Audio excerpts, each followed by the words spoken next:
ফের বাঘের পায়ের ছাপ দেখে আতঙ্ক ছড়ালো কুলতলিতে।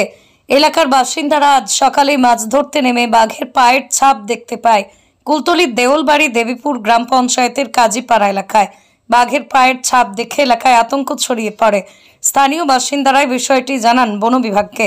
খবর পেয়ে বন দপ্তরের কর্মীরা ইতিমধ্যেই জাল দিয়ে জঙ্গল ঘেরার কাজ শুরু করেছে।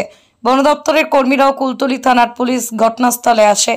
এদিকে বাঘের পায়ের ছাপ দেখতে আতঙ্কিত এলাকার বাসিন্দারা। দ্রুত যাতে কোনো পদক্ষেপ নেওয়া হয় সেই দাবি জানিয়েছেন তারা। নাম আপনার? সনদ সাপুই। কি দেখলেন? এই বাঘের পায়ের ছাপ দেখলাম, তারপর 9টা-10টার সময় দেখেছি। ঠিক আছে, দেখে বন দপ্তরকে খবর দিয়েছি। ঠিক আছে, ইতিমধ্যে আমাদের ভয়ও লাগছে। ঠিক আছে, বাড়ির কাছে এসছে তো বন দপ্তরতে খবর দিয়েছি, ওরা এসছে, জালও ঘিরছে। ঠিক আছে, এবারে হয়তো নদীর ওপারে ফের করে দেবে, কি হয়তো খাঁচা টাচা পাতবে। ঠিক আছে। কি নাম আপনার? সনদ সাপুই। দেখলাম বাঘ উপরে খেয়ে চলে গেছে নিজের জঙ্গলে।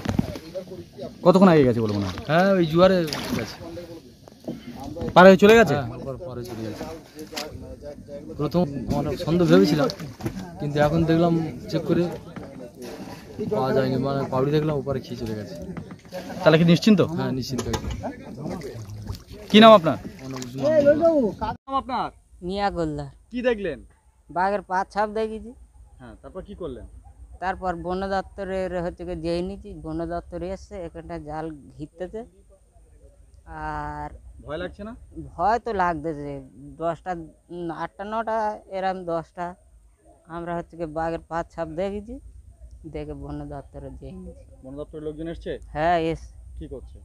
জাল ঘিরতে যাই কি করার জন্য? বাঘের বাঁচানোর জন্য। কি নাম আপনার? মিয়া গোল্লার।